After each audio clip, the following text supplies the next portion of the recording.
My name is Boaventura Monjane. I'm from Mozambique and I am based in South Africa in Cape Town. I am a postdoc fellow at the Institute for Poverty and Agrarian Studies at the University of the Western Cape. I'm also an agrarian activist and a journalist.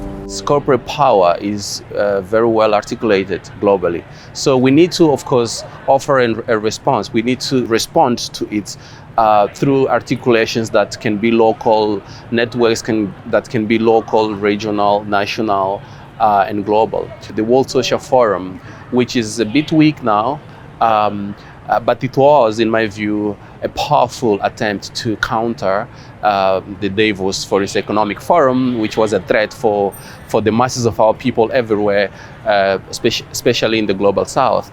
So I think that we need to envision global networks and articulations to be able to respond to an increasingly more globalized neoliberal policies, economy, and the fact that capitalism has been able to operate from a global point of view.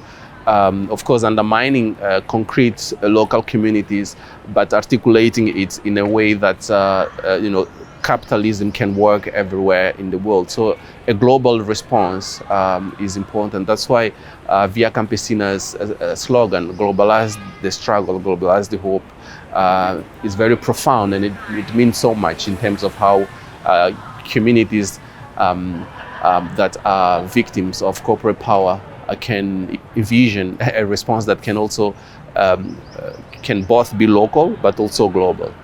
The current manifestation of corporate power in the global south, in Southern Africa and in Mozambique in particular, is a continuation of the same imperialist project which has been plundering our countries for centuries. So this is a particular phase which is characterized by neoliberalism, and neoliberalism is nothing but a new strategy to fuel an imperial or an imperialist project that is based on domination, but also on plunder of resources in the south to fulfill or to realize progress, if you like, or comfort, or to realize capitalist accumulation in the north.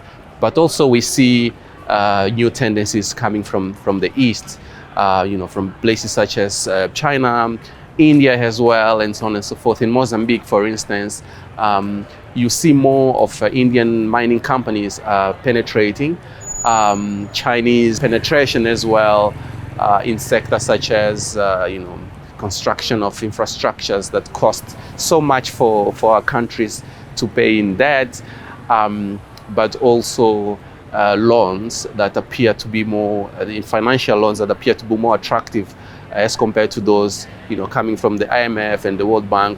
But I think it's all part of the same strategy to conquer, to dominate from a capitalist point of view. So I think the response to that should be about reclaiming people's power. That means people have to realize that actually they have power and they can demand a transformation of the current status quo into something that is more of what they want, poor-led, people's-led. We have to see these things from a class point of view. So it's about people, workers, women, indigenous people, and corporate power, and the capitalist class, right? And neoliberal policy. So if we see it from a point of view of class, we will realize that unity among lower classes, among landless people, and among and between workers and so on and so forth is crucial to counter and defeat the project of the capitalist class and the corporate power and so on and so forth. When the president of France came to the public and say that if the interests of France are under question or attacked in Niger, where there was a coup d'etat, a leader that was pro-France was taken out of power, he said, if something happens to threaten the interests of France, we will not tolerate and we will intervene. What does that mean? Macron means that if the interest of of France, corporations are under threat, we are going to intervene because the resources in Niger, in Mali, in Burkina Faso, you name it, belong to France, basically. That's what it means. So I think that we need to counter that, and we need to reclaim our power as Africans, as people from the global south, and say enough is enough to these imperialist tendencies that reproduce themselves over time.